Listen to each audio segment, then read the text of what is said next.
where we explore the frontier of internet money and internet finance. This is how to get started, how to get better, and how to front run the opportunity. This is Ryan Sean Adams. I'm here with David Hoffman, and we're here to help you become more bankless. David, what an epic interview with Kain, man. It was great. Yeah, I really think that this DeFi Founders series that we're doing, that we started with Stani with our last episode and this episode with Kain, and then I really think that these episodes are really going to be a fantastic snapshot of the pre-bull market before like all this explosion of innovation and development happens, which I'm crossing my fingers does happen, right? And so what we're trying to do with these episodes is we are both trying to focus in on the founders of these specific protocols, the actual individuals themselves, Stani, Kain, Sergey, Hugh, and focus in on exactly what about them created these protocols, but then also simultaneously create like a canonical what is Aave, what is Synthetix, what is Chainlink episode at the same time, and also create a snapshot for where these protocols are when the start of the bull market really got roaring, right? So that's what these episodes are about. And that's what this episode with Kain of Synthetix is all about. Kain himself is a really interesting figure, and he's done a ton of podcasts, right? So, but the reason why we wanted to get him specifically on is really get the background on Kain himself, right? Because Kain is a pretty interesting guy. He's a crypto anarchist, and crypto anarchists are super interesting. And so we get into that conversation, which I've never seen Kain talk about before. And so that was kind of my big highlight of this episode, is kind of seeing how Kain thinks in the world and how he thinks and how that got related into the Synthetix protocol. Ryan, what did you take away from this episode?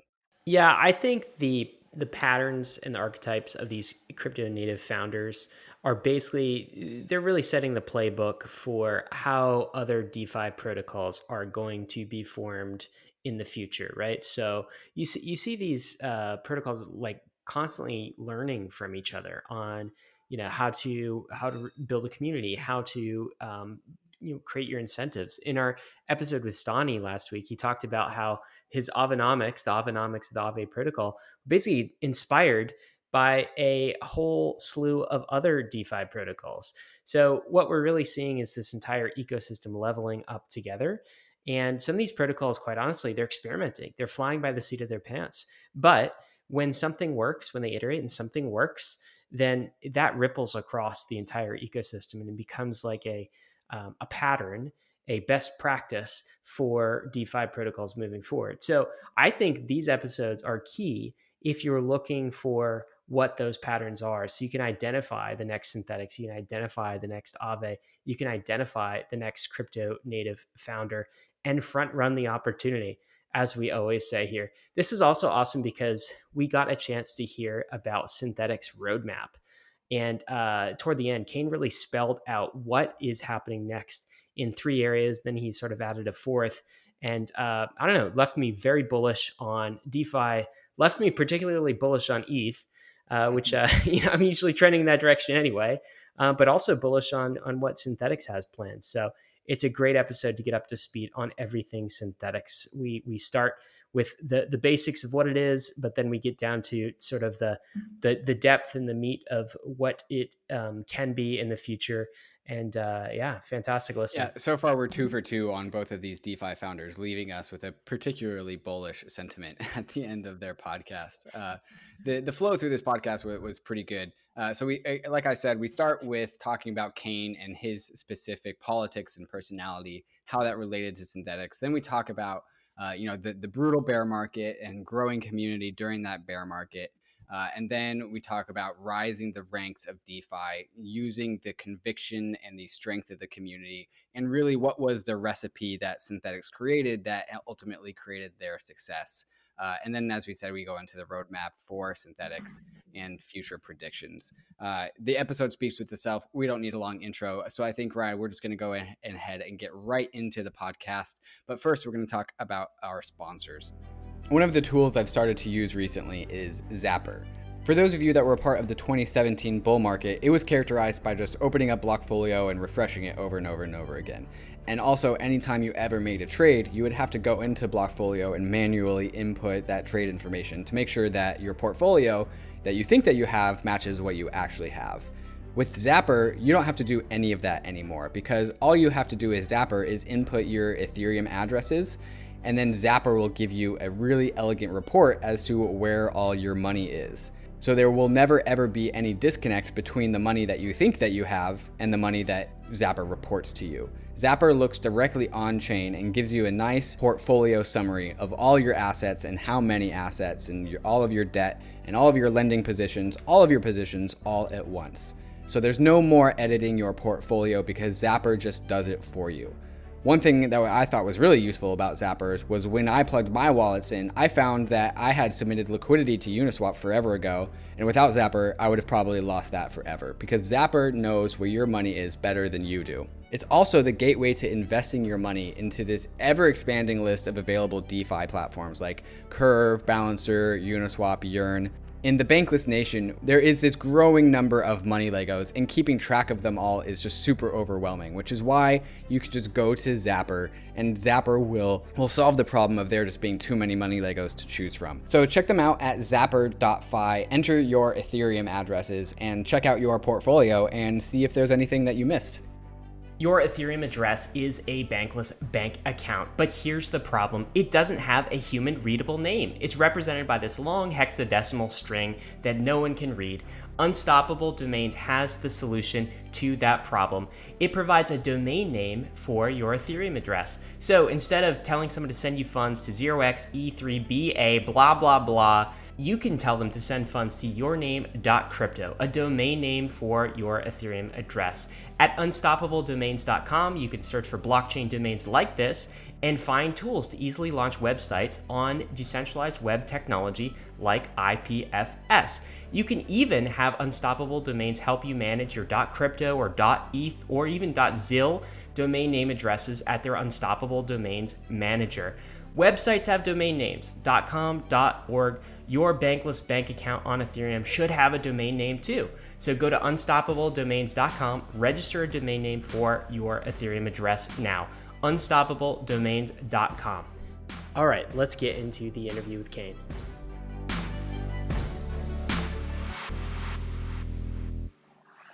Bankless Nation, we are so excited to have Kain Warwick from Synthetix on our show. He describes himself as the formerly semi-benevolent dictator of the Synthetix Foundation, but now he's currently aspiring Synthetix DAO super delegate. Kain is really the founding father of DeFi, liquidity mining, and all of the things that we're seeing going on in the space today. Kain, it's great to have you. We're super excited about this. How are you doing, sir? Yeah. Thanks for having me, guys. Really appreciate it. All right. So first question, as one of the founding fathers of all of this DeFi liquidity mining, has it gone too far? Do you have any regrets about starting this whole kind of trend? Kain, what have you done? Yeah. I know. It's so funny. I woke up this morning and the first message that I saw was from a guy in Discord, and he was like, "Do you ever think like, what have I done here?" And that was literally the first message that I saw, and I was like, "What's gone wrong?" I was like, "What's happening?" I like immediately went and like looked at like sushi and saw the migration happen. So, I think at times, it has gotten a little crazy. But I've always been a big advocate for experimentation, and so I think that this idea of like distilling some of these incentives and really kind of testing the edges of them is not necessarily the worst thing. So you like the experimentation, is what you're saying? Yeah. I think it's good. I think it's net positive in the end. So, Kain, you've gone on a bajillion podcasts, and so there's plenty of podcasts that are just like, all right, what's Synthetix? But of all the podcasts I've heard with you, Kain, I've yet to hear one that talks about your personal politics or your personal attitudes about life. And from what I've listened to, I've gotten the gist that you're kind of a crypto-anarchist. Is that right? And can you elaborate on that? Yeah, so I definitely have like an anarchist bent, right? And it comes from I guess like this anti-authoritarian viewpoint of power structures need to be justified, and anything, any power structure, any sort of hierarchy or authority that can't be legitimized, should be torn down. And I think that's kind of the sort of core of my my worldview from a political standpoint. So anti-authoritarian then, like, has it always been that way, Kane, or was this sort of an awakening at some point in your life? No, I think it's always been that way. Probably coming from my upbringing, I guess, right? Like, I my dad was a professional tennis player, so he was pretty intense person. Is a pretty intense person, and definitely our family was I've got three younger brothers, so there's four boys competing all the time. So we always had this really intense, highly competitive environment in my house, and so I think at some point, kind of challenging that and sort of questioning authority just became ingrained in me. When did you get into crypto? And would you say that all of those same values came before crypto or kind of after crypto, and crypto helped instantiate them? Definitely before, I was kind of, someone that would read things like Chomsky and a bunch of different sort of political viewpoints, in my kind of late teens and early 20s. And, just really had a strong kind of view that the status quo was not quite adequate, and, that there were a lot of issues in the status quo in terms of, how governance worked, et cetera. And so I think that when I first saw Bitcoin, to be honest, I didn't really get it. I read the Slashdot thread that I think a lot of people read, in like 2011, and coming from a payments background and a retail background, it didn't quite sync with me. It was probably a couple years later before I really saw the value from like a political perspective rather than just as a payment mechanism. Being a crypto anarchist of sorts, what is your hope for how crypto platforms, crypto protocols, how they help organize people? Like, what is the futuristic sci-fi version of crypto that you see in your head? Well, this is part of the reason why I've been so bullish on tokens for such a long time, right? Even through the bear market, where tokens were seen as this terrible kind of black mark, right, on people who had done ICOs and that sort of thing. And the reason behind that is that I believe that they're such a powerful coordination mechanism, and that if you set up a system of rules that is very clear, and open and anyone can participate, that having a token that kind of unites that rule set is a really powerful way of driving behavior. And so the idea that you can create these coordination games and provide services without needing some sort of like top down hierarchy or structure, I think is really exciting. And we're starting to see that, and obviously the first kind of wave of this is very financial in nature, but I think there is the possibility to extend it, further than that, and really, kind of open it up and have these sort of self-governing, systems that don't require a central authority to mediate them.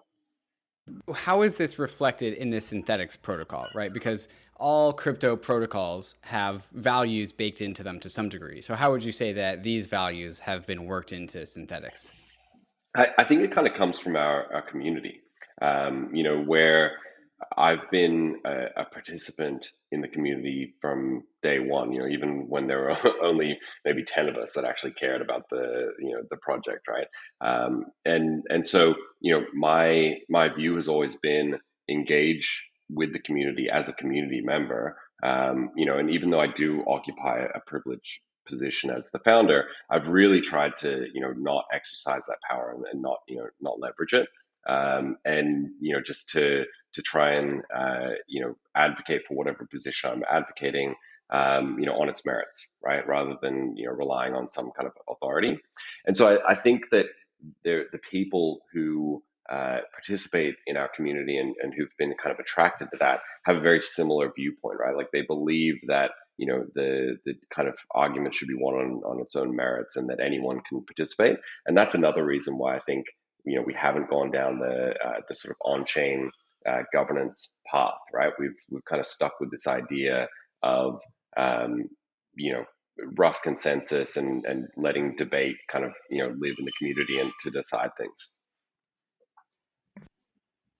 So, Gain, something else I actually just learned today is you wrote a novel, right? I did, somewhat stupidly, but I'm.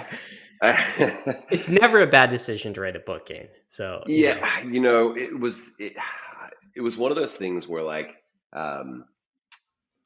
I read a lot, right? I read a lot. I read a lot of nonfiction and a lot of science fiction and fantasy and stuff. And I was reading a Nick Bostrom book about AI, and there was this example is of like this super intelligence? super intelligence, yeah, super intelligence. Love And it. so, he gets to the point about like the paperclip generating optimizer, right, that like is optimizing for generating as many paperclips as possible. And I was reading it at night, fell asleep, and kind of was really stuck with me. And then the next morning I kind of had this idea for like a short story that kind of extended that thought experiment.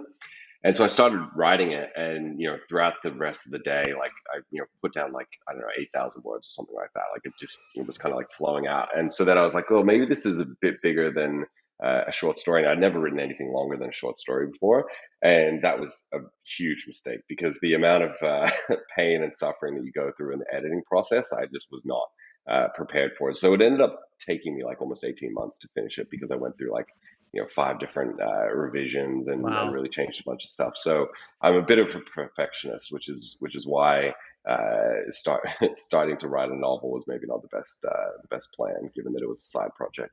Well, good for you for sticking with it. But like, so I've read that book too, Super Intelligence. I think Elon Musk was talking about it for a while, and just it kind of tuned me into it. And I got to say that book somewhat haunted me, right? Because you part of the thesis is that basically AI is inevitable, and quite possibly an evil AI is the end outcome of all of this. And Nick's kind of caution to us is we should be preparing for that now. In fact, I think he works as an ethicist to like come up with protocols to rein in the future AI that's coming.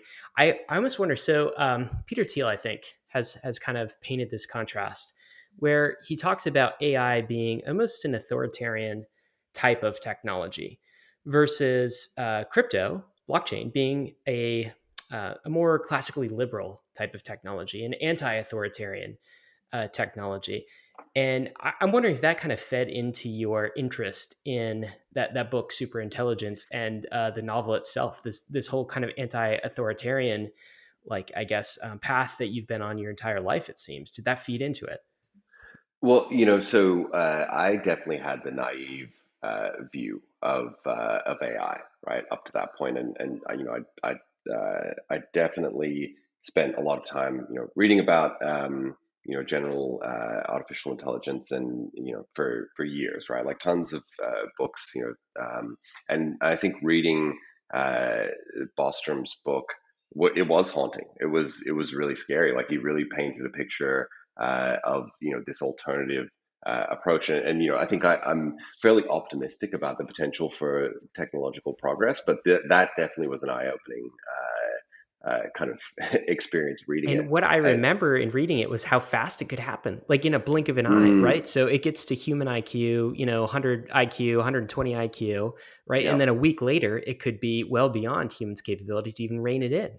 yeah, exactly. And that was part of writing the novel. I think originally the short story was like just a way for me to kind of take this very sort of troubling alternative viewpoint that I hadn't really considered previously and process it, as a way of kind of processing it. And obviously it took on a life of its own and took a lot longer than I would have liked. But I think it was very helpful for me to kind of incorporate that into my worldview. But I do think it's a little bit, like, I don't know, the heat death of the universe or something like that. It's like a thing that is true, but you kind of have to just, Ignore continue it. operating. Yeah, yeah, exactly. Like if we sat around all day, like worried about like, this idea of like an AGI emerging, in 10 seconds and the world being over, maybe that's too pessimistic, right? Maybe we should be trying harder to prevent it. But I kind of feel like it's either inevitable or it's not. And,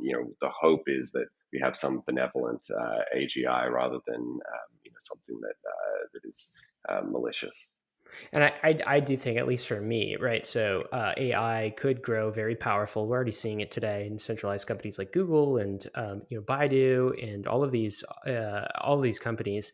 But crypto is almost like a little bit of the antidote to that, right? It restores some balance in the universe. It restores some self sovereignty for the individual. And we're starting with money systems, but there could be other systems. So I find personally, like after reading, some of Nick's work and other things, it's just like that's kind of the side I want to be on.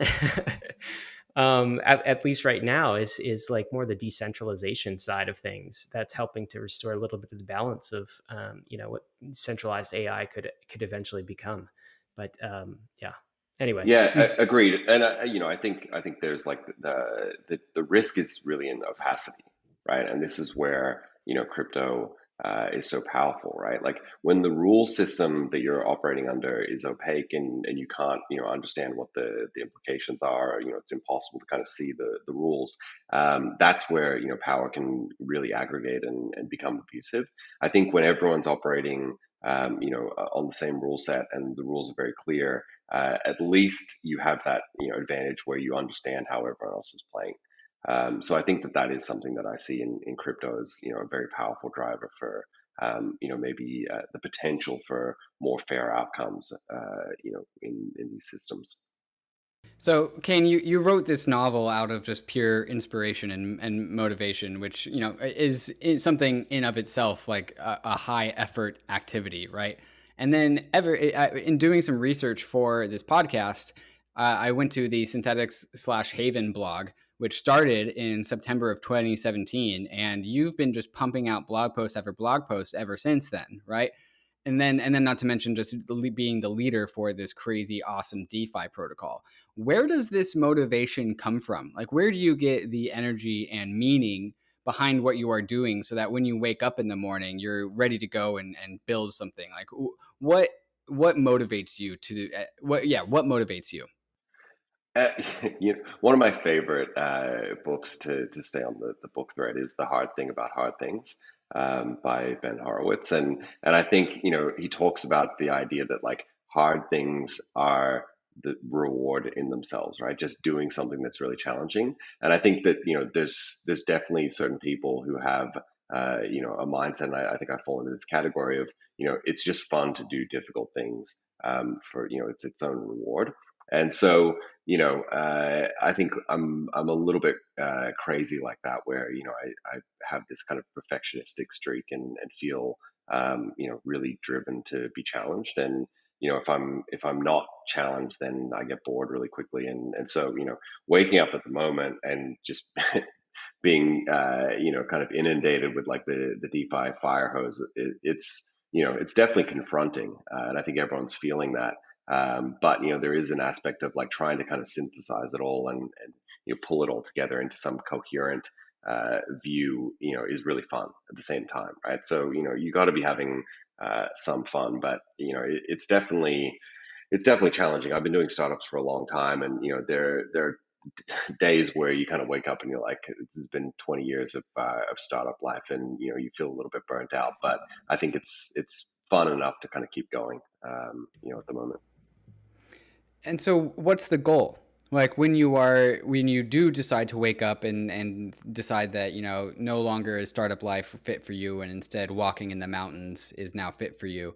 Like what do you have hoped to achieve? Like what are you trying to change the world to be like, or what's the mark that you're trying to leave upon the world? I think I have a very strong sort of streak of like trying to achieve fairness and trying to achieve equitable outcomes. I feel very strongly about that. I think that arbitrary, and this comes back again to like anti-authoritarian viewpoints, right? Like the idea that someone can exercise arbitrary power over someone else, I find to be really abhorrent. And so, to build a system, or to contribute to systems being built where that is limited, and the ability for people to abuse power is limited.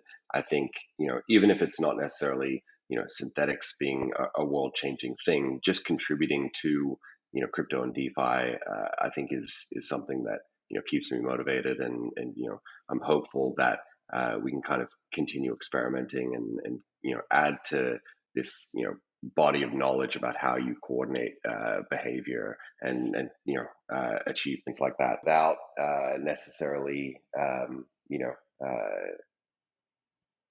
looking for some specific outcome, right? I don't think it really matters what the outcome is, as long as we're kind of building up this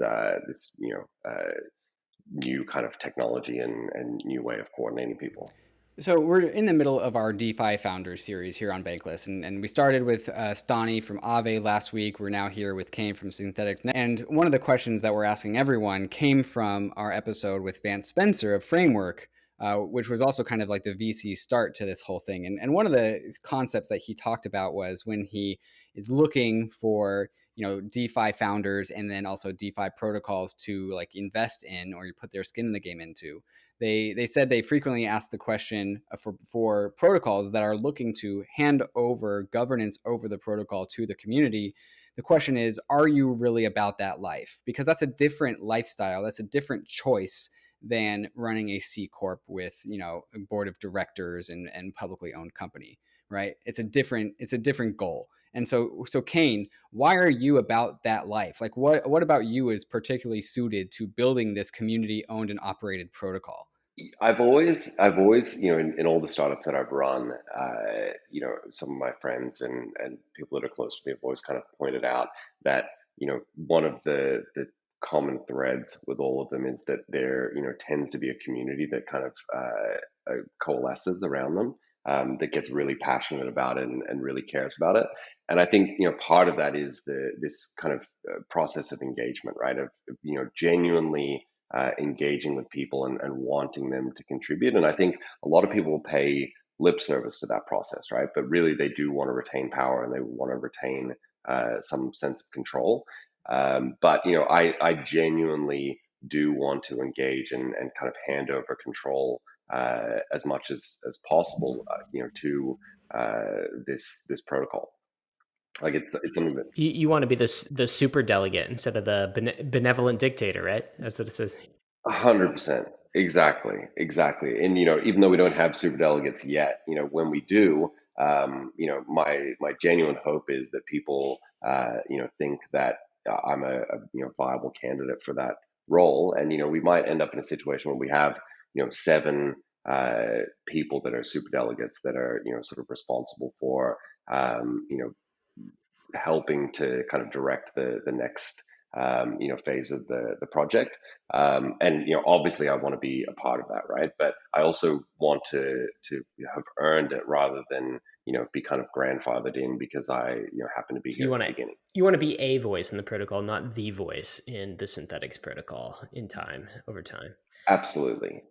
And this is already happening, right? Like people do not listen to the community. If you go in like honestly, if you go in and look at Discord, right? Like I'm constantly advocating for things, and they're like, no, we're just not doing that. We don't think you're right on this. So it's So it's you're definitely already gone getting to that point overruled where then like, on things? oh, all the time, Are all there the time. times Like where I mean, even in the are last there week, times where yeah. you're like, oh, the community's right about that, and I was actually wrong, and it led to a better decision? And I guess the opposite. Do you feel like sometimes the community's made bad decisions? I think in the early days, everyone was very passionate. Everyone felt, very very strongly about, the direction that things should be going in. But it was also very cohesive, right? Like we all were really bought into what we were trying to do, and so we would have debates and disagreements, but generally it was about like how do we achieve something. And I think what's kind of shifted as the community has grown is it's less debates about how do we achieve something, but sometimes even like what are we trying to achieve, which I think is an important thing. But even recently, probably I think the biggest one, and I've talked about this before, is the monetary policy change, right? When we changed the inflation schedule, there was a community member, Delta Tiger, who was advocating for it, and I said, no, this is a bad idea. Like, we don't want to go down that path. We want to have like a coherent monetary policy, and he advocated for it. Pushed it through, and it was definitely a good change. Like, that was a really positive This was change. basically the decision, right? I guess I introduced as kind of the father of founding father of DeFi liquidity mining, right? But the original design for Synthetix was like more like Bitcoin, right? Where it would be some kind of fixed cap, and there wouldn't be a change to issuance policy. It was very kind of regimented, right? That was the prevailing thought at the time. So you're saying like this whole shift to liquidity mining wasn't even your idea; it came from the community. That's true. I basically said, I had this idea when I think this is going back to like 2018, right? So I think it was around DevCon, so like maybe October or whatever of 2018, and we were clearly not getting traction, right? Like, we weren't getting people to stake. We're having trouble with engagement, and I started talking about this idea of changing the monetary policy and essentially shifting to something more like a halvening, right? Like, to introduce inflation, and we would have this halvening process. And so that initial process of changing the monetary policy to reward stakers was pushed through by me. But the stupid part of that was this halvening component, right? Of like, each year it would halve. It just created like unnecessary risk, and basically 6 months later, someone came in and said, that's a really dumb idea, and I said, no, it's not. And then everyone actually said, yeah, no, it is a dumb idea. We should change it. And they did. All right. So for folks who have not heard about Synthetix, we want this to be kind of a canonical episode about Synthetix in the future. Could you just do a quick explain it like I'm five of the protocol? What does it do, and what problem is it solving, Kain? So basically, what it allows you to do is hold a token that gives you exposure to any asset that the protocol supports on Ethereum.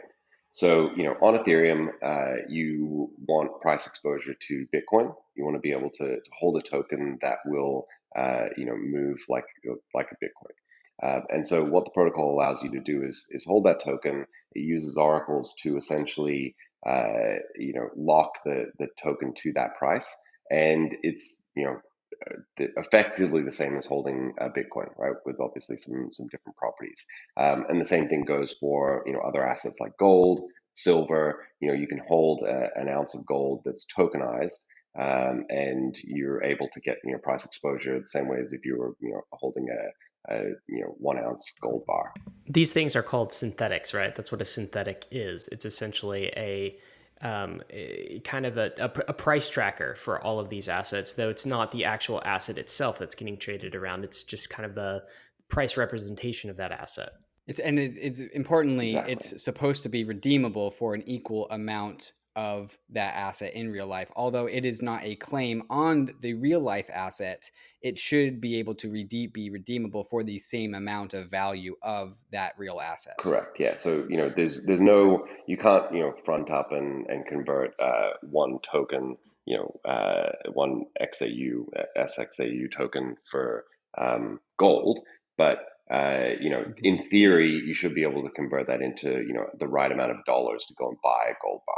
And by an equivalent Yeah. amount, right? And so, explain how the oracles get integrated in Synthetix and what the oracles do? So we made a decision about 18 months ago to work with Chainlink to implement their Oracle system, and we've worked really closely with them since to get this done. And very excitingly, finally, we've made the transition. So we've moved all of our oracles over to Chainlink, and it essentially allows us to kind of hand over the complexity of managing this Oracle network to people that that's all they do, and so we can focus on the things that make sense for us to focus on, and kind of outsource this price feed component. So it's a big deal. It's also very helpful for decentralization because previously we were running an internal Oracle that was again very opaque. People didn't know what the rules were. It wasn't clear where the price feeds were coming, etc. So we've now moved away from that, and I think it's made the protocol much more open and decentralized subsequently. And oracles are crucial for Synthetix, right? Because all of the synthetic assets available in the synthetic marketplace, they need to know what the price of their real world correlate is, right? So if you buy a tokenized a synthetic asset of 1 ounce of gold, what the oracle does is it takes outside world data of the real world gold price from some source, and the Chainlink oracle reports that to the synthetic marketplace to tell the synthetic marketplace to price all of the synthetic gold tokens appropriately, tell them what price it should be. And then we can copy and paste the same model for all possible assets, right? Like the S&P 500 or the Tesla stock or Apple stock, or maybe something even crazier like the population of a country. Like, so long as it can be like reported by Chainlink, it can be turned into a synthetic asset on Synthetix, correct? That's correct, exactly. Yeah, as long as there's enough liquidity in the external market as well. So we don't want the market to be manipulatable. Of course. And so how does the SNX asset come into play here? Where does the SNX asset get involved? So it's essentially the collateral token for the network. So it's this coordination point to get everyone to come together and operate within this rule set. So if you're holding SNX, you stake SNX, and you're able to issue debt, which tracks these price oracles, and the fees that accrue from people exchanging different synthetic assets, between each other. So if someone goes from synthetic Bitcoin to synthetic gold, they pay a fee. All of those fees go into a pool, and the SNX stakers who have been collateralizing the network get their pro rata share of those fees each week. And so this is how synthetic assets come into existence, right? Like we don't just get to start with all of these assets. They need to be created somehow. And so what someone does is they take the SNX token, say they take $1,000 of the SNX token, and then they deposit it into Synthetix in a comparable way that they deposit Ether into MakerDAO or something. And then they have some amount of credit based on their deposits, and that credit can be turned into a synthetic asset by choosing which oracle to make that credit turn into an asset by, right? And so you can have, if you have like $200 worth of credit by your SNX deposits, you can turn that into $200 worth of synthetic gold or synthetic Tesla. Was all that correct? That's right. That's exactly right. But that's not the only thing that SNX does, because the other half of SNX is governance over Synthetix, the protocol, right? So it's this dual collateral token for the SNX marketplace and the governance token over how the SNX marketplace works. How has that relationship between like this dual purpose of Synthetix, how has that relationship kind of been absorbed and understood by the community? Like, how are people thinking about this dual relationship? So at the moment, the SNX token does not give you governance rights. So the governance process that we use is very similar to Ethereum, right? It's not a direct token vote, based on how much Ether you have, right? That feeds into the EIP process. And we have a similar approach where we've got a community, they're all token holders, but your ability to kind of advocate for a specific change, or for something that you want to see in the protocol, is not limited to your token holding. It's actually your reputation within the community that is what really drives your ability to kind of make changes and propose modifications. And I think that that's something that maybe is a little bit different to some of the protocols that we've seen recently, where they are using direct on-chain governance. And I've got some serious concerns about the implications of that. I think eventually we will get to a point where we have this delegated voting process, and people can delegate towards specific people who are looking to kind of join this governing council essentially. But at the moment, the process is very rough. It's a rough consensus process, and we need to get to a point where consensus is really strong in the community before we make any changes. And there's a risk of that as well, obviously, which is ossification, like we've seen in Bitcoin, where it becomes really hard to change things. And I think this is where eventually we will get to a break point where it becomes too hard to change things through rough consensus, and we actually need to move to some form of on-chain governance. But we've been taking that very, very slowly for through the kind of reasons that I stated there. Yeah. Okay. Pardon me for the mistake. The duality of the Synthetix token model I should have been referring to was the fact that the SNX token does have rights over the cash flow over the protocol, Exactly, right? yeah. And so the SNX token is both the collateral for generating assets, and then also the asset that is has a claim on the cash flow of the system. And so if people will remember, about a year ago, and around then, I was kind of loosely known as generally an SNX asset skeptic because of this self-recursion, right? Like the asset, the token, the quote unquote equity over the protocol is also the collateral of the protocol, which to me, I kind of saw that as like a dangerous feedback loop. But I kind of now consider that, I mean, I kind of think that attitude came out of like a bear market attitude, like a pessimistic attitude, because there's also nothing more like awesome in the world of crypto than feedback loops, right? Self-recursive feedback loops. And let it be known that Ether and Ethereum and proof of stake operates in the same sort of feedback loop. So now in my mind, in my 2020 mind, I'm now actually like relatively bullish on just the feedback loop between SNX, the asset, being both the collateral for synthetic assets, and also collecting the fees from the Synthetix marketplace. And so has there been any community discussion or community understanding about the duality of both the cash flow / collateral model of the synthetic asset? There has, and this is something that we talk about a lot. But I think, to be fair to maybe 2019, David, the the reality is that we are still limited, right? Like the using SNX as the only collateral is somewhat limiting, and so we're pushing ahead very, very aggressively to add Ether as a collateral to borrow, not just synthetic Ether, which is the current ability that you have, but to actually be able to borrow SUSD as well.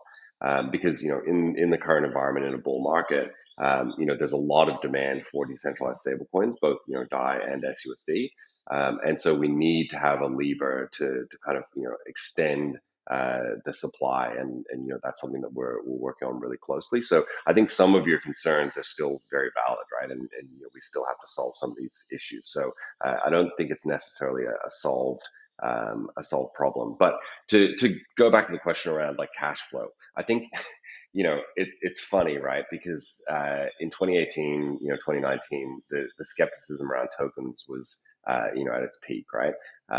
And my view was always that if you wanted a token to have value, it had to accrue some cash flow, right? Like it wasn't going to accrue value just from being a payment token that was kind of operating in this walled garden. I was always pretty skeptical of that idea, and so I think that the thing that limited people from approaching things this way was like a regulatory fear, right? They were worried about looking like a security, etc.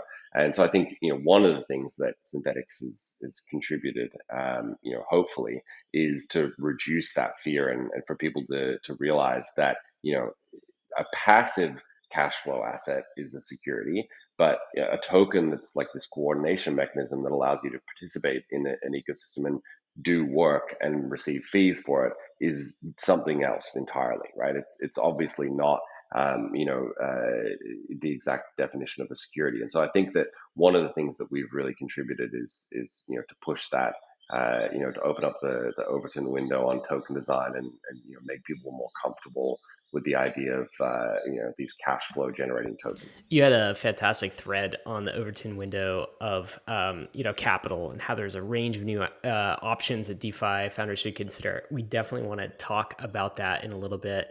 But is this what you just described? Is that essentially the upside thesis for SNX, that a ton of cash would be generated basically by the Synthetix protocol, and that would have a value accrual mechanism that feeds back into SNX? Is that the gist of the upside thesis? That's it. Yeah, exactly. That's the idea that, if we all come together and create this service that allows people to have price exposure to, almost any asset on Ethereum, that there'll be a lot of demand for that, and that demand will, result in a lot of, free cash flow that flows through the network and ultimately to token holders. We were talking to Stani about this, about, what you mentioned to Kain about the 2018, 2019, where everyone was bearish, right? So 2019, January 2019, David, or January 2019, Ryan could have purchased SNX for 4 cents. Not to make you feel bad, Yeah. David, but like right now it's $5. So yeah, we had some opportunity costs there, and so did everyone. But like, I guess to be fair, it felt very much felt like at that time that DeFi was dead, that kind of Ethereum was maybe, I don't know, just barely hanging on, that all tokens were futility tokens. None of them could deliver any value. And now here we are right now, and SNX is like 12,000% up in price. Like market cap of 2.5 million to like 500 million, right? And like a little over a year later, like absolutely insane. I think our conversation with Vance from Framework sort of illustrated the power of a contrarian bet in DeFi in 2018 and 2019. But how did that feel for you on your side, right? So you're more than kind of an investor, obviously, in SNX, because you're actually investing your life in the protocol, and you're investing your team time and that sort of thing. You mentioned Ben's book, The Hard Thing About Hard Things. I remember this always stuck out with me. He talked about startups having this WFIO moment, this like "we're effed, it's over" movement, um, before they kind of come out on the other side. Did you ever have a moment like that where you thought Synthetix is never going to work, or even before Haven is never going to work? Yeah, I mean, in late 2018, mid to late 2018, you know, regulated stablecoins, and a combination of regulated stablecoins and DAI really had marginalized the utility of the protocol. And so, we were in this situation where we had to make a decision to either pivot, or just keep driving off a cliff.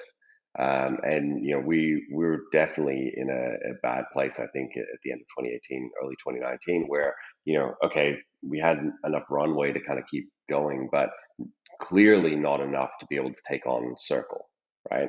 Or Paxos, or uh, any of these regulated stablecoins that we're starting to see pop up. And so we just basically decided to double down and accelerate the movement to this multi-currency system, and that's where we started to see some product market fit. So I think that was probably the moment, the late 2018 moment, where we decided to just throw it all, just kind of a bit of a Hail Mary, and change the monetary policy, the pivot, the rebrand, all of it. And I think we're pretty lucky in a number of ways that we just happened to kind of hit that inflection point in DeFi around about the same time. But there was a part of me that always thought that this was pretty inevitable, right? I was very, very convicted that what we were doing made sense, and that it was necessary, and that it would work in spite of the skepticism, right? And the skepticism was totally reasonable.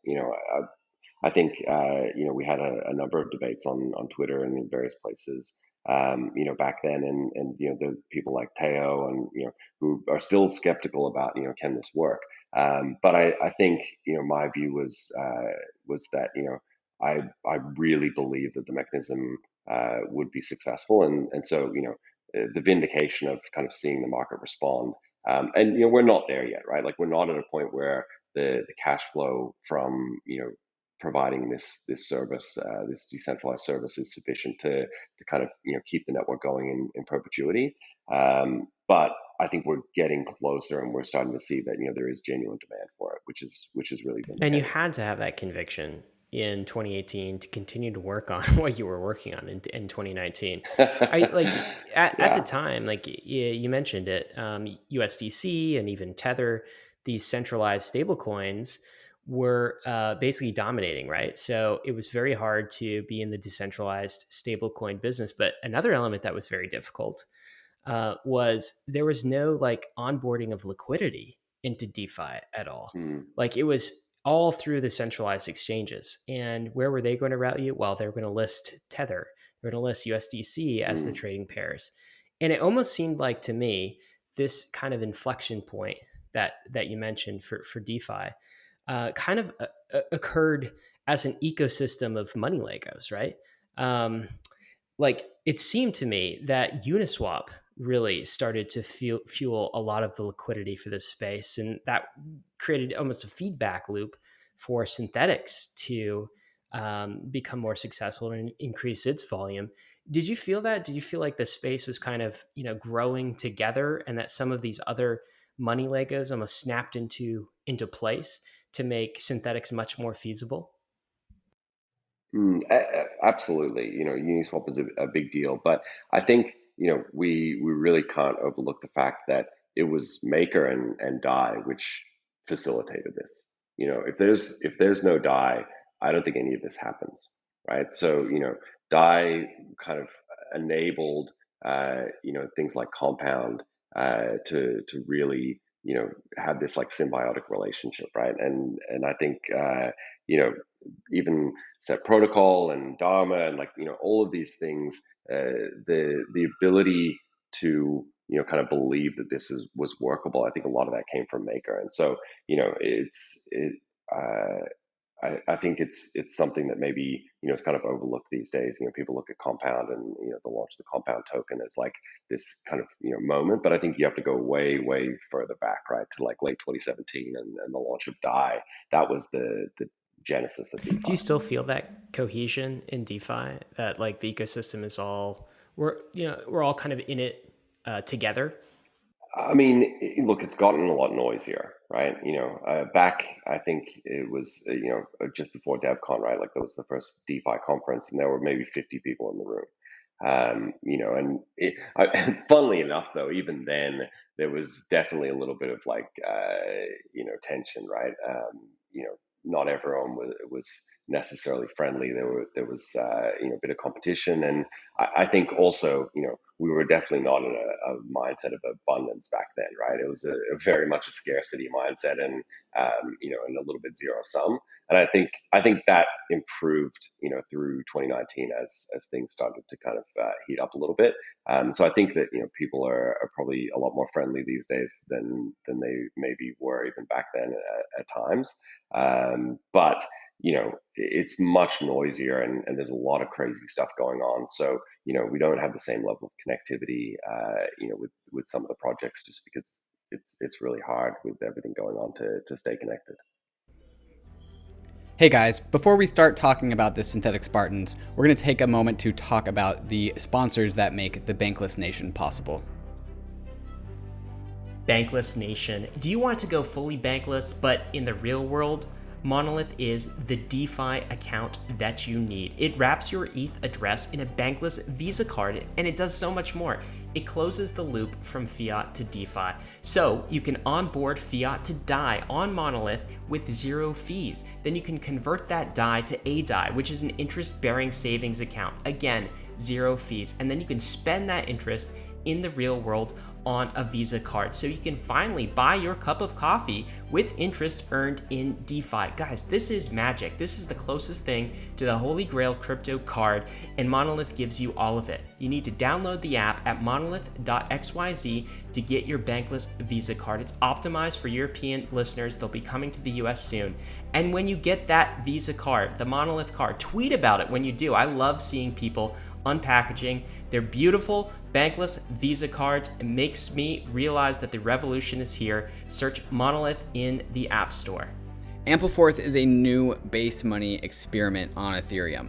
Many people have heard of this new rebasing mechanism, and AMPLFORTH was the protocol to first introduce that into the Ethereum space. AMPLFORTH is very comparable to Bitcoin in the sense that it has a non-dilutive supply. However, there's one thing about it that's inverse with Bitcoin, whereas Bitcoin has a completely inflexible supply, meaning any demand for BTC, the asset, is therefore reflected in the price. And AMPLFORTH is the inverse of that, where AMPLFORTH is pegged to 2019 dollars, and any demand for the AMPLFORTH token is reflected in the supply of the asset, not the price of the asset. So the AMPLFORTH token tracks 2019 dollars slowly over time, so it should never be too far away from 2019 dollars. And in order to achieve that goal, it adds or burns AMPLFORTH token supply, so that the market generally prices it around the value of a 2019 dollar. It is definitely not a stable coin because the volatility of the value that you hold will fluctuate up and down wildly, but the token itself is supposed to track a dollar. Pretty interesting experiment. There's been a lot of spin-offs using this rebasing mechanism. They also have this liquidity mining program where you can supply AMPLFORTH and Ether tokens to the Uniswap pool, and you'll be able to get an extra dividend of AMPLFORTH tokens from the AMPLFORTH geyser. So check them out at amplforth.org and see if this is an experiment you want to partake in. I think the best piece of alpha that I think everyone knows about nowadays is that community is everything, right? And Synthetix is known for having one of the earliest and most the strongest communities in the space that we can really think of. And anytime some community generates this bottom up, like their own sort of mascot or icon, then that's something to pay attention to. And like the Synthetix Spartans came really, really early. Was there any one particular moment that more or less like triggered the Spartan meme or the instantiation of the protocol or of the community around Synthetix protocol, or was it more of just a grassroots kind of bottom up type of thing where people just somebody coined the term and then it just grew from there? How did the Synthetix Spartan meme come about? Well, I think it kind of came from G, right? That was his avatar. So Degen Spartan, right? His avatar in Discord was, the one of the Spartans, and so when people started to feel that this community was really cohesive and starting to solidify, and they started looking around for what he was one of the people that really drove it, and kind of gave this identity of we don't give a fuck, we're just going to keep pushing here, and it doesn't matter if people don't believe in us, it doesn't matter if they're skeptical. We know what we're doing, and we've got a vision of where we want to go, and we're just going to keep pushing through. And so I think that was where it kind of that was the genesis. And Degen Spartan, for folks that aren't like on Twitter all the time, like many, like probably all of us here are, he's a pseudo-anonymous Twitter account, right? That tweets about lots of things in DeFi, but was an early believer, particularly during the bear market, in what Synthetix was doing. And I like the Spartans analogy because there weren't a lot of you guys back then. There's the 300, the mighty 300 against. It was less than 300. Yeah, it was against all of the forces that were kind of opposing it. It's fantastic that in crypto you're able to. I mean, we talked about Chainlink God recently in our episode with Vance, but crypto is able to attract these pseudo anonymous yet incentivized, very strong and very captivating and very, formative community members. It's like, have you seen that anywhere else? Like, you were involved in building communities before, but is that something unique to crypto in your mind? I really think it is, and maybe it's also unique to like this time on the internet, and that people can really kind of create a persona. I think there's been communities like IRC, things like that, where people didn't necessarily identify with their their real world persona. But I think the kind of cut through and amount of impact that someone can have on crypto Twitter as an anonymous account is much more powerful than anywhere I've ever seen it. Kain, can you compare and contrast what the community's energy was like before and after the introduction of the SIP process? And maybe there wasn't any one formalized beginning of the SIP process, but I'm going to go ahead and guess that at some point there was this team-led protocol changes, and then now it seems to be that there's this community-led protocol changes. During that pivot between the team governance to the community governance, how can you kind of compare and contrast the community energy and self actualization around the stewardship of the protocol? I think the most tangible, immediate thing that happened when we introduced SIPs was it forced the team at the time to be more transparent.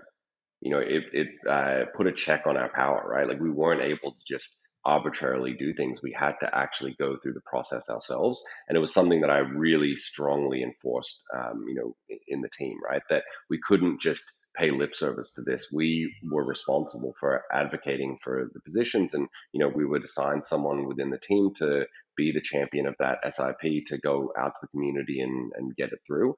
And I think that mindset then kind of went through the team, and then kind of further out into the community, where they all of a sudden, again, it wasn't just paying lip service to this idea of decentralized governance. It was we were embodying it, and we were actually forcing ourselves to participate in the process. And if we got it wrong and the community said no, then they said no. And it happened multiple times, where there are things that before the SIPs we would have just done it and then told them afterwards, and then all of a sudden we had to tell them ahead of time, and they had the ability to say, actually, no, you're not doing this, we don't want it. And maybe if you could take a moment and define SIP and also where it came from, which are the EIPs, and then maybe also comment on how and something like an SIP would enable community engagement. Yeah, so it's basically this idea of a formalized document that uh,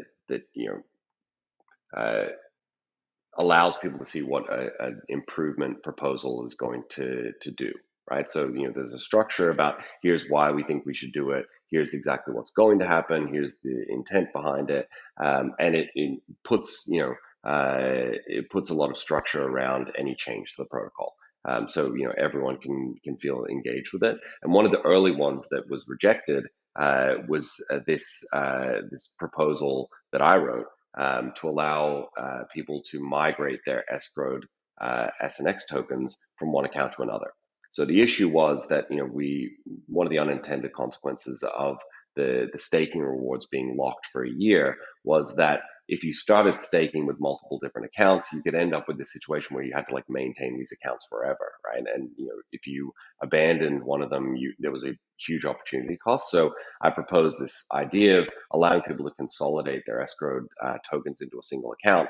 And people said, no, we don't like that idea. We're worried that it's going to create a secondary market for escrowed tokens, and all kinds of unintended consequences. And it was funny because that proposal that obviously I had a vested interest in getting it over the line, because I had a number of accounts that test accounts and things like that I was maintaining, and they basically said, bad luck, sorry, you're not doing it. And it still hasn't happened to this day. So, and just to define SIP, it stands for Synthetic Improvement Proposal. And so this comes out of, EIPs, which are Ethereum Improvement Proposals, which came out of BIPs or BIPs, which are Bitcoin Improvement Proposals. So there's just this common, something IP, which is how generally protocols, and Maker has the same thing where they have Maker Improvement Proposals. So this is a common theme throughout crypto.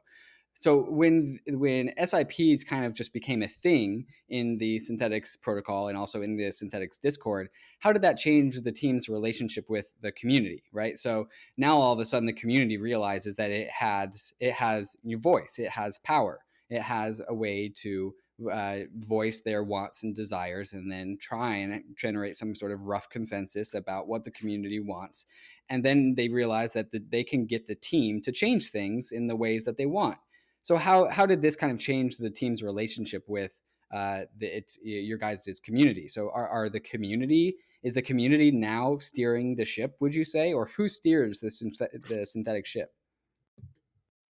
I think the biggest immediate impact that it had was to reduce this kind of voting block of the team, right? Because now all of a sudden there were people, who now core contributors, right, that we have that are funded via the Synthetix DAO, but we're at that time funded by the Synthetix Foundation.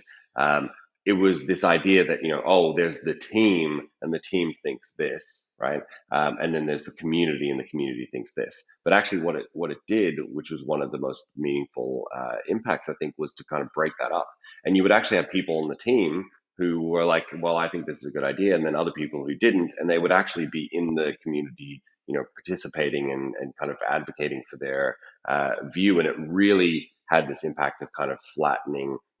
Already we didn't have much of a hierarchy, but it allowed for someone in the team to disagree with me, for example, on a specific point, and rally the community and get it over the line, rather than needing to kind of all of us agree and present a united front. It really changed it to we're all members of the community, and even if we are funded by the foundation, we still have the responsibility to participate in this governance process the same way that any other token holder does.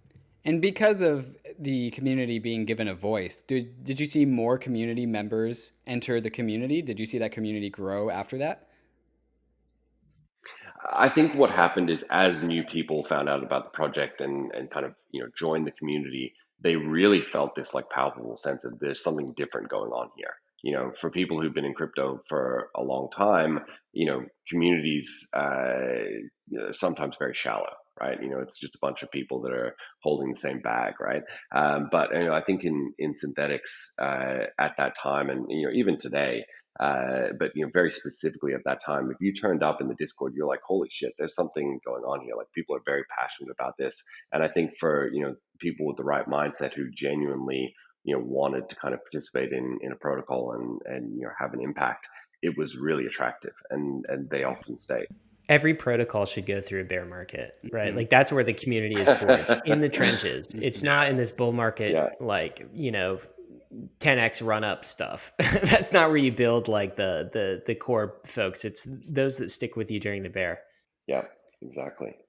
So Exactly. next step in the story of the Synthetic Spartan community growth story was the ability to leverage SNX as like this engagement tool, where you would purchase SNX and then you would stake SNX to access the inflationary rewards. And we were talking about this earlier when we were talking about how the community kind of rallied up to say that Kane's 4-year halvening model was stupid, and there should be a more smooth halvening model. And again, this was a community getting a voice to rally for something and advocate for something that they wanted in their protocol that they used.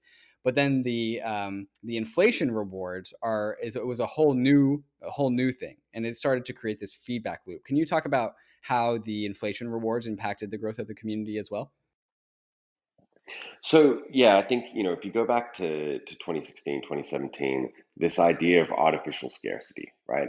There's only X million or X thousand or X billion tokens, right? And therefore, if people want to use them to pay for something, in some system, and there's only so many of them, then the price will go up, right? Which, like, looking back on it, is just like idiocy, right? Like, it's so obviously dumb, right? But we were all, drinking the Kool-Aid, and I think we kind of thought this might play out, right? But the thing that was missing was rewarding people for engagement, right? And I think that when I kind of looked at why the engagement was low and took a step back and really, took the longer view, the thing that was obvious to me was, back in the day, if you were going to spend, I think the first time I set up a Bitcoin miner in like 2012, it took me like an entire weekend. I spent like 48 hours, didn't sleep, like, sitting on forums, like reading different things, going through, hardware config issues, et cetera, to like get this Bitcoin miner set up. And the reason why I did it was A, I was interested, but B, I wanted to mine Bitcoin. I thought it would be cool, and if I could mine some Bitcoin, that would be amazing, right? And I think that that was the thing that was missing from all of these artificial scarcity tokens, right? It was, okay, we're going to send all the tokens out, everyone's going to hold the tokens, and then we're going to ask them to do something, but there was no way of the protocol actually rewarding them. And so they changed the monetary policy to add this inflationary component and reward people who were participating. Was that was the thing that kind of kicked off this cycle and really drove adoption and engagement. So it seems like the thing maybe we thought was the secret sauce of Bitcoin, or part of the secret sauce, this artificial scarcity and viewing that in the token, was less important than the other element of the secret sauce, which was like community network participation, right? That's, I feel like, what you Totally. unlocked with SNX.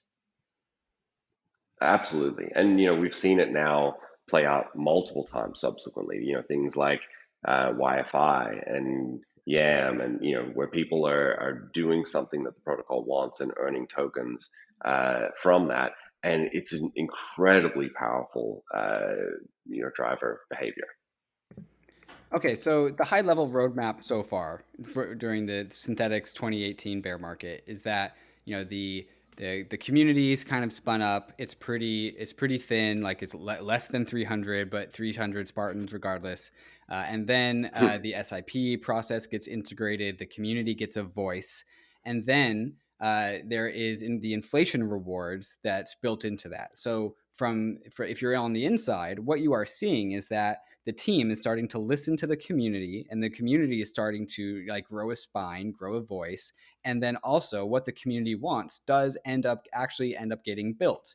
And then not only that, but also you are able to get access upside exposure to the growth of Synthetix through the inflation rewards, meaning not only is the team executing to the will of the community, but also the community is getting engagement rewards, right? So you're able to stake SNX and get inflation rewards. And then we're also going to talk about the farming rewards of Uniswap and ETH pair on Uniswap. But this is where we start to get this feedback loop where after these things happen, and especially with these inflation rewards, there starts to be the price increase of Synthetix, right? And that's where I think Synthetix first got on like a lot of people's radar when Synthetix first broke $1. And then I saw Degen Spartan on Twitter saying like Synthetix is going to $6. And like my bear market pessimistic mentality is like, no way, dude. $6, that's not happening. And not too long ago, the token was at $7.50 a couple weeks ago.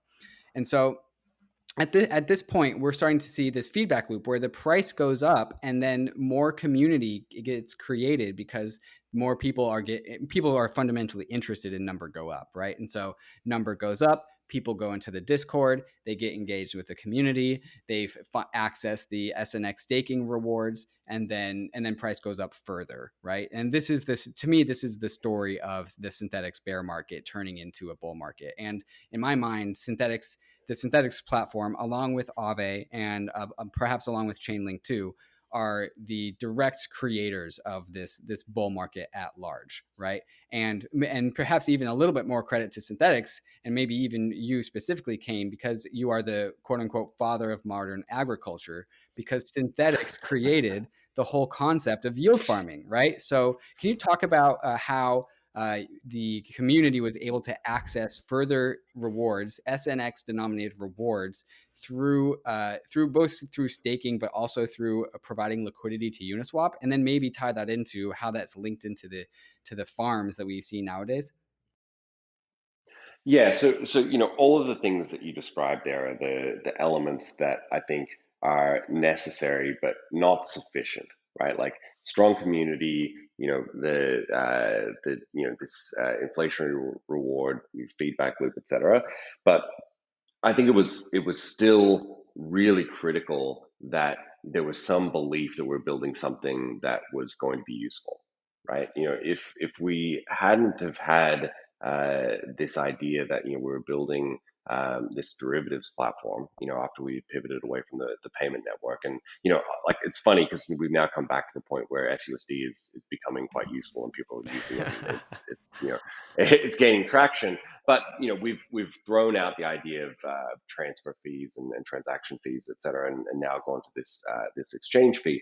But I think we needed to have that core belief that we were building a protocol that was going to have utility, right? And that was really important to kind of get people as they came into the community to kind of to engage. I think if there had been nothing there except for these feedback loops, it would have kind of petered out.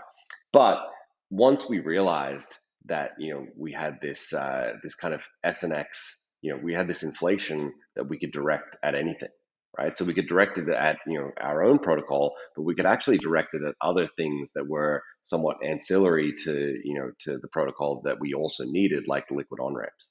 And what was really interesting is we went through multiple iterations, different people proposing things. G was one of them, and Arthur and I actually were on the other side, as often happens. I was on the dumb side of the table, and we're like, oh, I don't know if it's a great idea.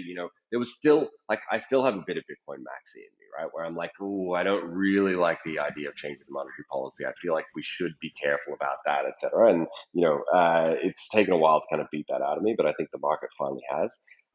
But we got to this point where we're like, we need a liquid on ramp. We have Uniswap now. Uniswap is amazing. And we were one of the early projects that I think really saw the utility in Uniswap. And we said, okay, let's try it. We finally got to a point where the community was comfortable with like, okay, let's take an ETH SETH pair, right, where there's no impermanent loss. Let's direct some inflation at it. And we went from nothing to at one point I think the equivalent of like 85,000 ETH in Uniswap, oh my God. right, which was incredible for Uniswap, incredible for us. People were looking at us going like, what is happening here? What's like, how is this even? This was pre the total value locked, crazy metrics that we're seeing these days. The idea that you could lock up 85,000 ETH, over the course of like a month was pretty insane, and no one predicted I was just surprised all this stuff worked. Like it was like, wow, it's working. that. Yeah, absolutely. It was eye opening, I think, for a lot of people. We'd had this belief that you could get behavior to kind of happen, and previously it was only sort of happening internally in this kind of self-referential feedback loop, as you sort of said. But all of a sudden, we're like, this is real. There's 45,000 ETH in there and 45,000 synthetic ETH.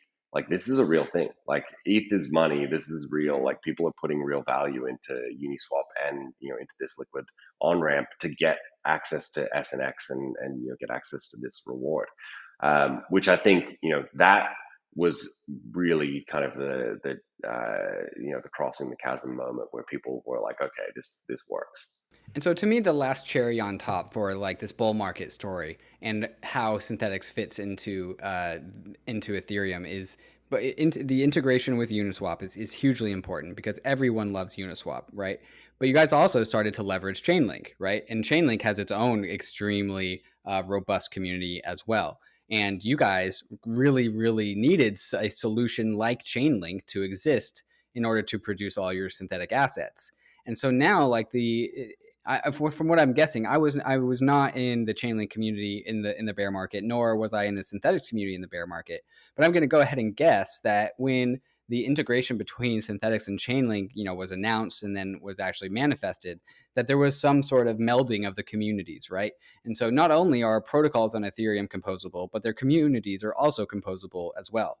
So was there any sort of signal as a result of the integration between the protocols between the two communities? I think so, and for the Chainlink community, it was a very similar situation to the Synthetix community, right? There was a lot of belief. They believed in the value prop of what Chainlink was building. They believed in the approach that was being taken, and they believed in the utility that it would bring to the ecosystem, right? But belief is only gets you so far, right? They needed it to actually manifest in someone putting their hand up and saying, yes, we want to consume this protocol. This is something that we really see as beneficial. And I think Synthetix was probably the first protocol to really kind of go all in and say, like, we're doing Chainlink. This is it. We're going to deprecate our external our internal oracle and move to this external oracle. And I think that was huge validation for the community, right? The Chainlink community, that like this thing that they'd been saying was going to happen, all of a sudden, this was the first example of it. And then you had a bunch of other projects then kind of come along. But I'm pretty confident that we were one of the first to sort of go out there and say, this is the right solution. We've vetted everything. We're really happy with not just the solution as it stood then, but our confidence in Chainlink's ability to augment and improve the solution over time to get it to a point where we really thought it was going to be a long-term solution for Synthetix. So, okay, so now here's where we are. It's in 2020. Yield farming is now a thing, thanks to the creation of agriculture. So thank you, Kain. The Synthetix community is a community that other protocols would die for.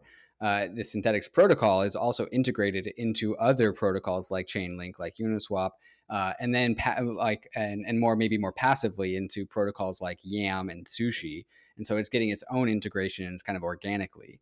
And the SIP process is alive and well, and things are good. And at least from my perspective of Synthetix. So where are we going next, Kain? What's next for Synthetix? What's next on the roadmap? So there's still kind of three broad pillars, right? That are not quite there.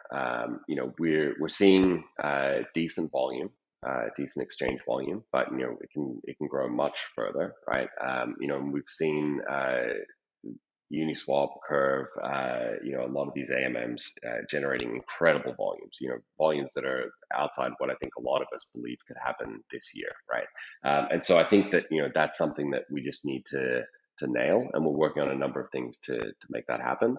But then we've also got this other issue of supply constraints, right? So we need to get enough supply out there, which is ensuring that we've got ETH collateral, that it's robust and people can lock ETH and issue SUSD. And then the final component is gas costs and latency and throughput. Like, we need to get onto L2. We need a scalability solution, and so we're working with the Optimism team, and that's moving along really well. And I think we're kind of getting to a point where that's going to be something that is going to be the next kind of big phase shift for the project, and get us to be able to scale up to tens of thousands of users. Okay, so we've got three things. We've got volume, supply, and gas costs. Can we talk about each of those? So on the volume side of things, you guys today just announced Synthetix volume program. Is that important? Can you tell us about that, Kain? It is, and the reason why it's important, and we wanted to kind of help to bootstrap this process, is that Synthetix is a protocol. And at the moment, it's fully vertically integrated, and we have to build the protocol itself. We have to build all of the components all the way through to the DApp layer, right? But eventually, we want to get to a point where we believe that there are people out there who can build much better DApps, better wallets, better integrations, and can just consume the protocol and abstract away all the complexity for their users, right? And so this is our way of kind of starting that process and bootstrapping it by essentially, funding this rebate for people who directly integrate Synthetix, because we believe that it'll be a net positive for their users over time, but we need to kind of kickstart that. And so this is a big deal. It's something we've been planning for probably about 6 months. And it's something that we think we can get maybe 10 or 15 different integrators to jump onto in the next couple of months during the trial. All right, so that sounds huge. And on the supply question, I guess you mentioned ETH collateral. So last I had looked at that, there was kind of an initial amount, a capped amount of ETH collateral that was going to be let in the protocol. Maybe already has been. Can you give us an update on the status of ETH collateral? So there's some in there now. Is that correct? And then how are you looking to expand that? There is the limiting factor though is less the supply cap right now and more the fact that you can only borrow synthetic ETH against your ETH, right? So what it effectively means is that someone who wants to lock ETH and be able to do yield farming or trade or whatever kind of has to short ETH, which is obviously not ideal. So the next phase, which is hopefully 3 or 4 weeks away, is the ability, like you can in Maker, to lock ETH and borrow SUSD the same way that you can lock ETH and borrow DAI. And so that will significantly expand the supply of SUSD. And will there be a cap on that? The amount of ETH that you There can will lock? be What is the cap? initially, yeah. I would probably be about 5,000 ETH, I think Okay. initially, but like Maker will increase the debt ceiling and allow that to kind of grow over time as we get confidence that liquidations are working and everything's working smoothly. Okay, so that's going to be for SUSD, right? So SUSD is almost would you say it's like a DAI alternative? And like one thing that I think the bankless space has been really clamoring for is a very bankless stablecoin, the most decentralized stablecoins. There's tons of stablecoins in the space right now. Very few of them are decentralized. Maybe DAI can, kind of hold that title, although it's starting to incorporate some more centralized assets as well. What's the vision for SUSD so far? What's kind of governance thinking? Is it going to be a more decentralized alternative? Potentially, but I think that what people are demanding in the market is a kind of low governance, low complexity ETH-backed stablecoin, and I think we will see that. I think people will build that. The big question, right, is not will they build it, but can you actually bootstrap it, right? And so the thing that I think Maker did incredibly well was to kind of bootstrap this initial liquidity, right? And I've said this on Twitter that it's incredibly hard to do that. I think people, massively underestimate the amount of effort and belief that was required to kind of bootstrap the initial DAI supply. And so, I do think that we will be an alternative stablecoin, but there is a lot of complexity in the Synthetix ecosystem that maybe won't satisfy everyone. They might want something that's a little simpler and less complex. So, what is the incentive for someone to deposit ETH to mint some SUSD then? Well, arbitrage profit for one, so if we're trading above the peg, being able to sell and capture that premium is the first thing. The second thing is SUSD is used in a lot of yield farming systems. You can go and deposit it into Curve to farm Curve, Balancer, etc. And oftentimes the yield that's paid on SUSD is much higher than on ETH. So it kind of makes sense to lock your ETH up, get SUSD, and use that rather than just depositing your ETH directly. But access to ETH overall as collateral, just on the supply topic, some more. We've written pieces on Bankless about this concept of economic bandwidth, right? Where the chain, Ethereum in particular, needs to have assets that are highly valuable and highly liquid in order to provide bandwidth for the entire DeFi financial system that's built on top. The thesis in Bankless is that like Synthetix has a limited amount of economic bandwidth right now. So let's say the market cap of SNX is 500 million. That means you can create some proportion of 500 million in Synthetix on top. But once you start introducing other economic bandwidth sources like potentially ETH, then you can start to create a lot more supply. Does that theory resonate with you? Is that kind of an important aspect when you think about supply and when you think about collateral, just collecting all of these economic bandwidth sources from Ethereum? It is. One thing though that I think is really critical that we've kind of as a community sort of leaned into is this idea that we only want to use permissionless collateral, right? We don't want to go down the path of using centralized stablecoins, et cetera, as collateral.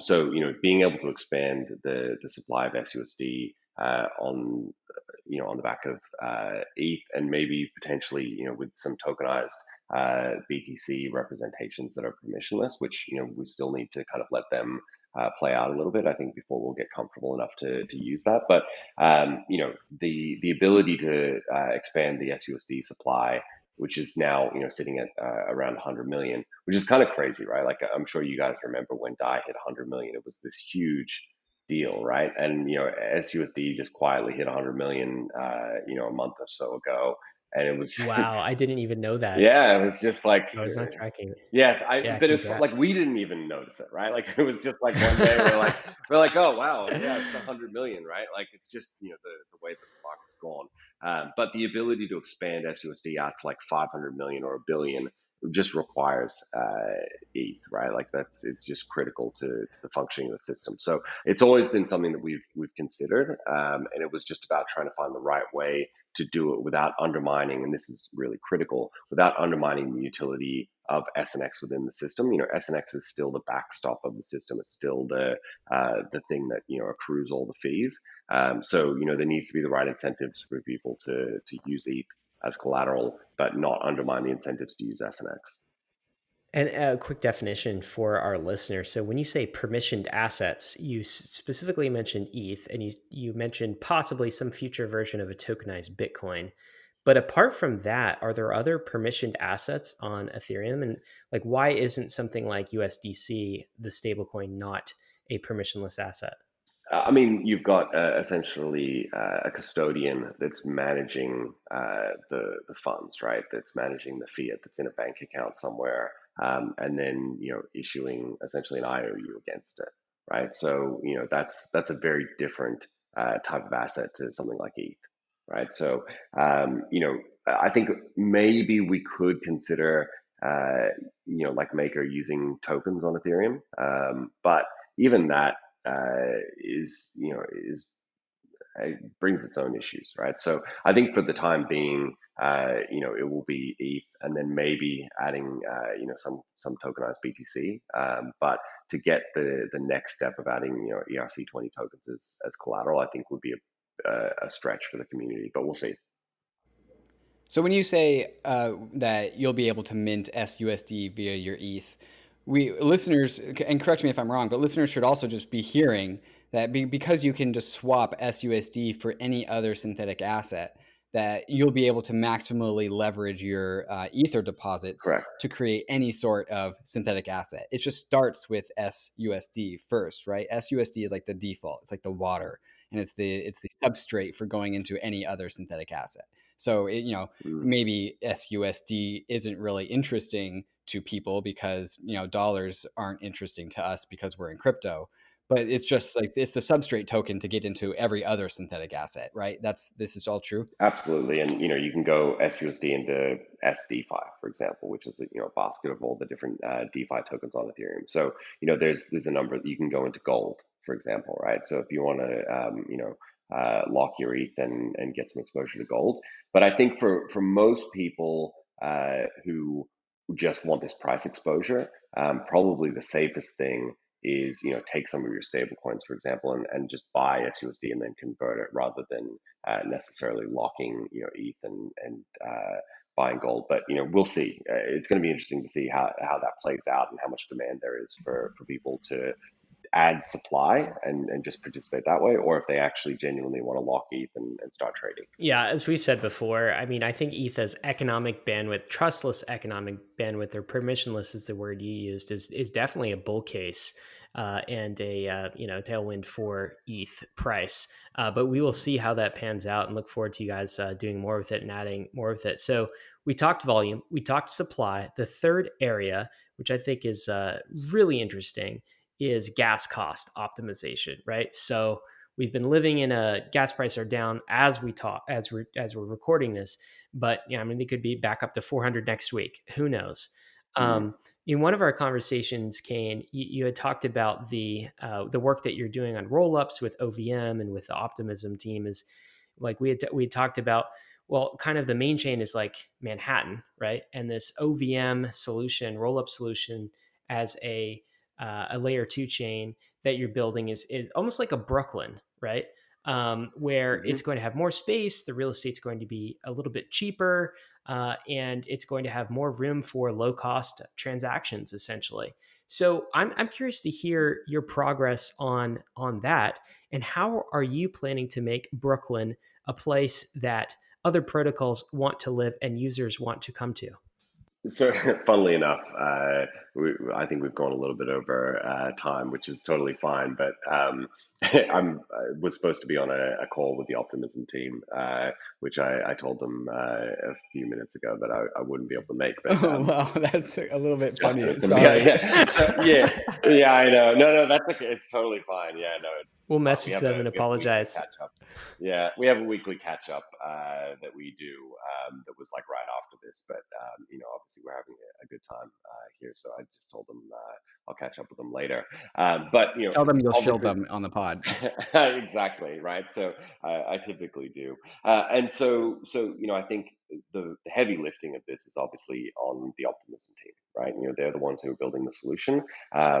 We are kind of advocates for that solution and that specific chain for a couple of reasons. One, they're building something that is going to be sort of optimized for getting people onto it as easily as possible. With the most minimal changes to contracts, and ideally they'll just be able to deploy their existing mainnet contracts straight onto L2. And that's important for composability, because if we want all of the fun that we're having now to continue in an L2 environment, we need those contracts to all be running on the same optimistic rollup. And so they're working with a number of teams, but one of my main jobs at the moment is like going out and talking to other projects and kind of advocating for them coming along and participating in this optimistic rollup chain that the OVM supports. And so that's something that is coming really soon, and I think is going to be a huge bonus, particularly for smaller SNX stakers. So we've got this very problematic issue right now, which is that gas costs are so high, and the transaction complexity on Synthetix is so high that people are priced out. They actually can't even participate unless they've got a couple thousand SNX, for example, which is maybe $10,000. So there's a whole range of people that are just unable to participate in the system right now, which is really problematic. So this first phase of the OVM migration is going to directly address that and really be targeting the people who've been kind of left out for the last month or so with these high gas prices, and trying to make it a little bit easier for them to participate and reduce some of the costs that they've been experiencing. We were talking with Stani in the previous episode, and he said that if somebody builds a great Brooklyn, Aave will be like first to try to get in there. Have you been coordinating with any of the other DeFi protocols toward this, or is it mainly a Synthetix initiative? No, I've definitely been, I speak to Stani a couple times a week.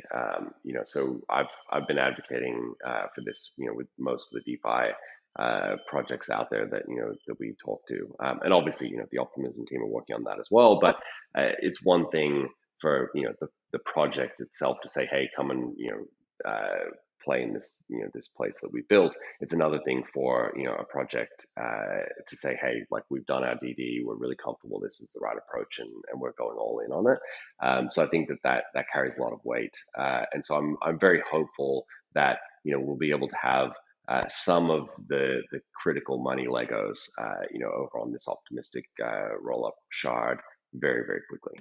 Very cool. Very quickly, any timeline on that? Just curious.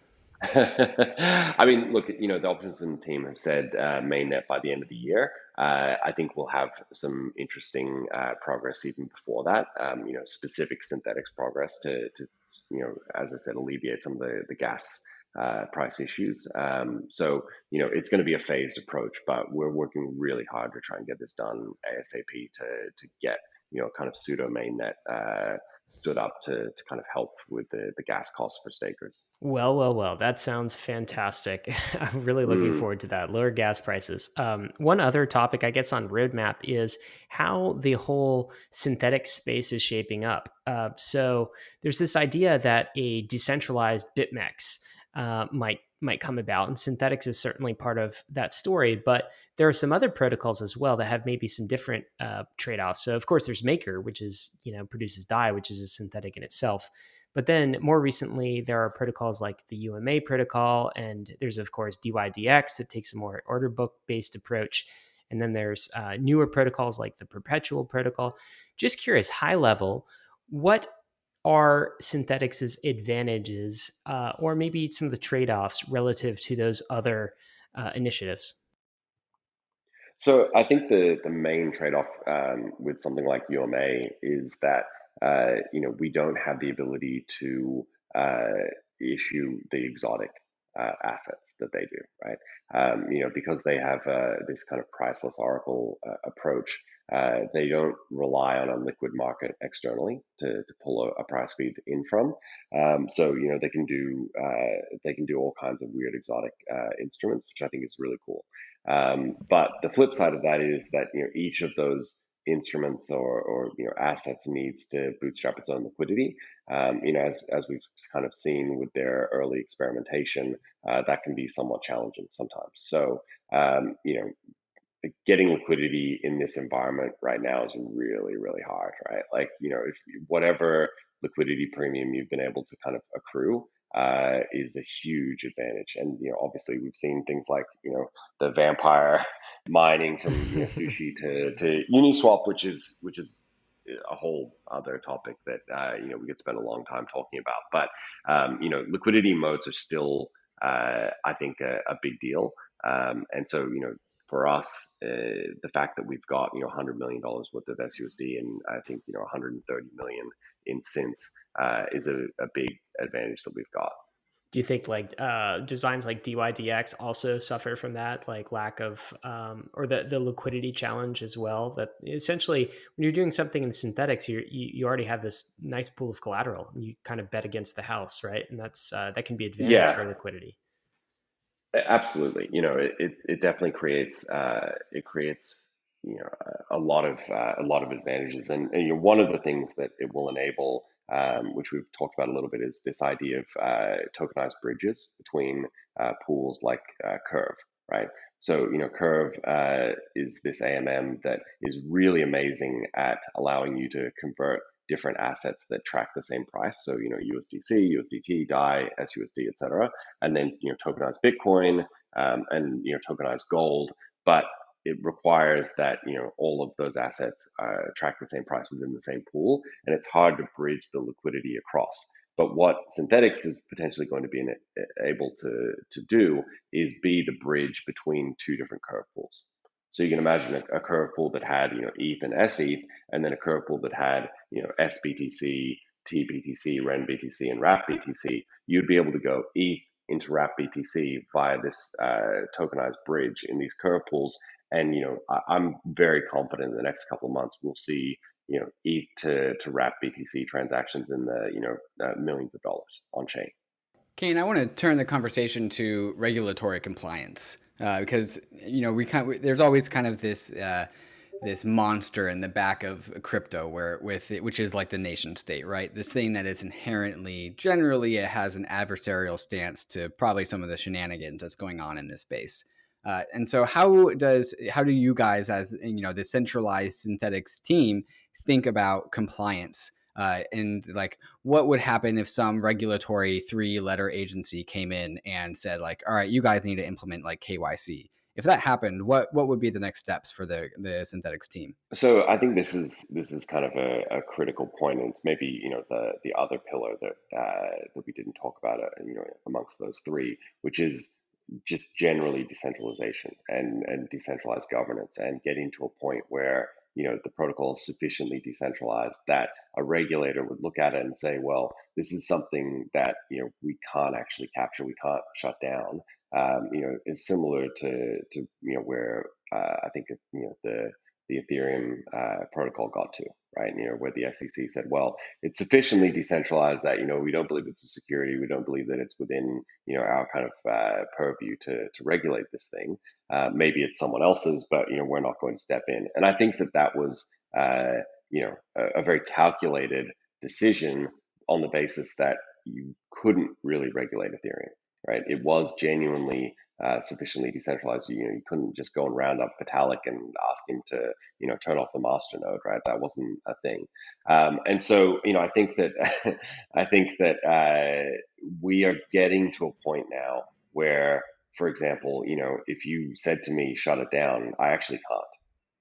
Like I don't have any power that would allow me to shut down the protocol. The oracles are now decentralized.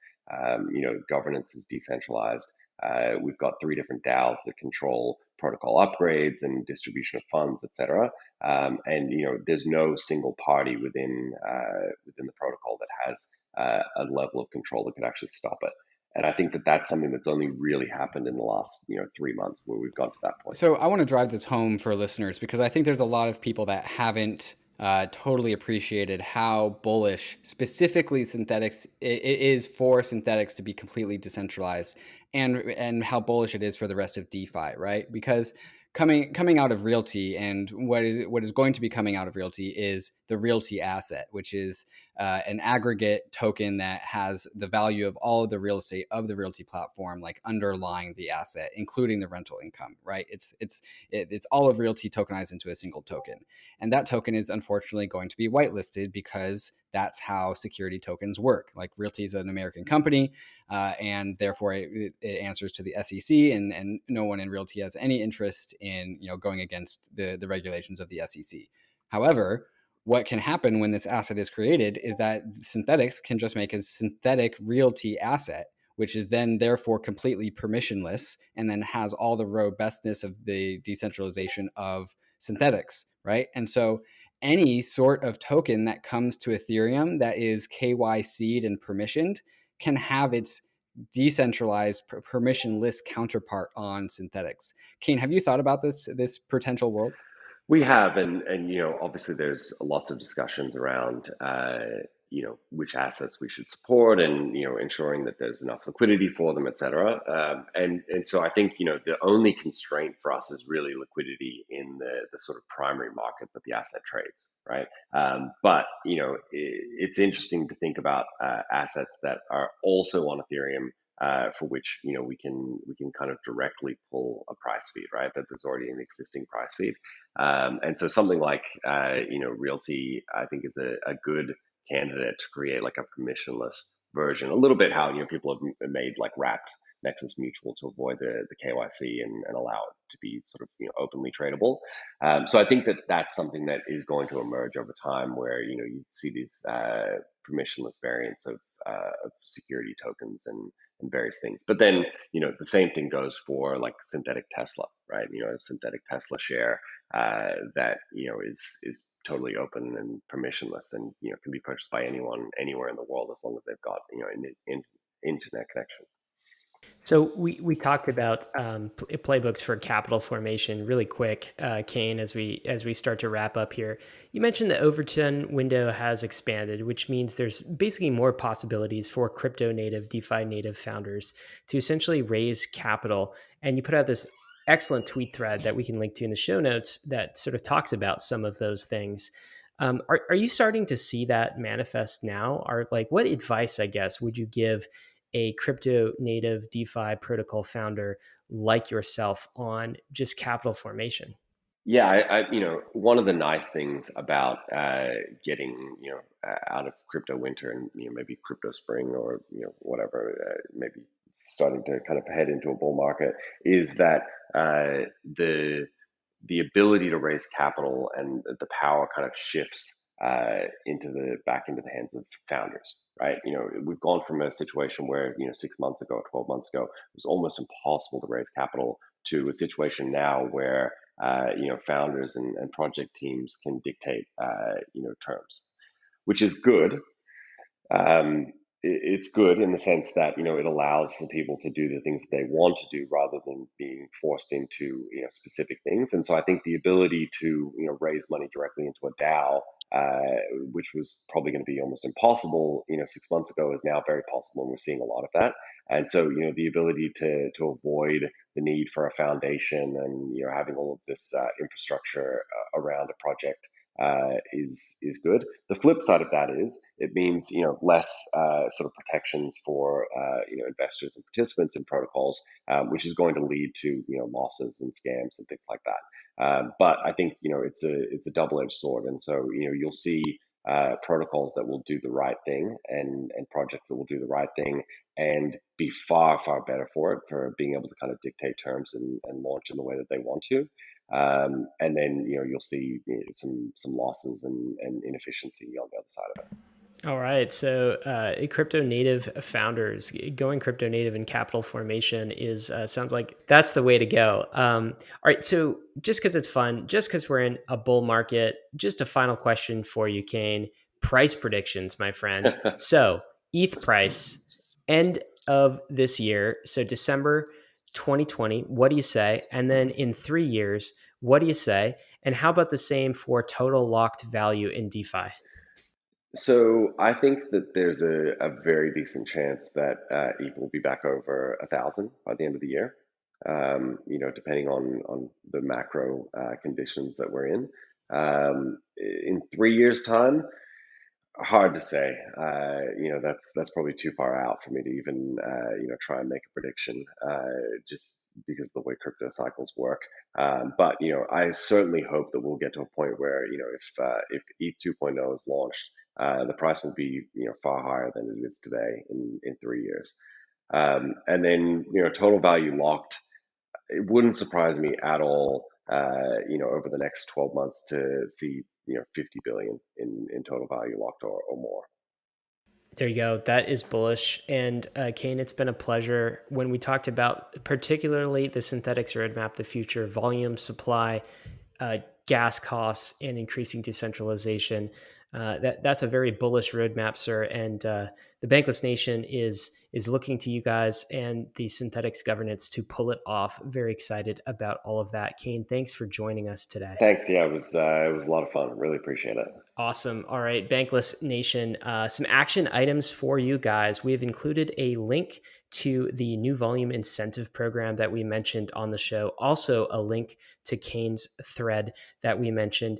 You should also get involved in Synthetix governance. There's a link to that as well. Getting involved in these protocols is the way you learn about them. That's the Bankless way for sure. We also have included a tactic from Bankless on how to use Synthetix. So if you're just warming up to it, if it's just your first time, you can check that out as well. Finally, we are looking for your 5-star reviews on Apple iTunes. David, we're at 154. So we want to get to 200. We want to get to 300. We want to get to 500. We want a bull run. We need to break Ether price, right? This Yes. This is how it works, right?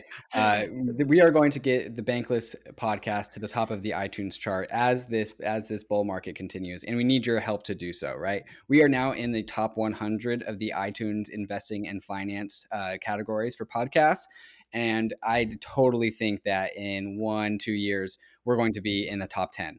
But we need your help to get there. So if you could go to wherever you listen to your podcast and give us those 5-star reviews so we can spread the Bankless Nation across the world, we would really appreciate it. All right, let's do it, guys. Risks and disclaimers. ETH is risky. So is SNX. Crypto is risky in general. So is DeFi.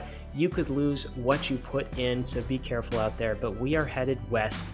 This is the frontier. It's not for everyone, but we're glad you're with us on the Bankless journey. Thanks a lot.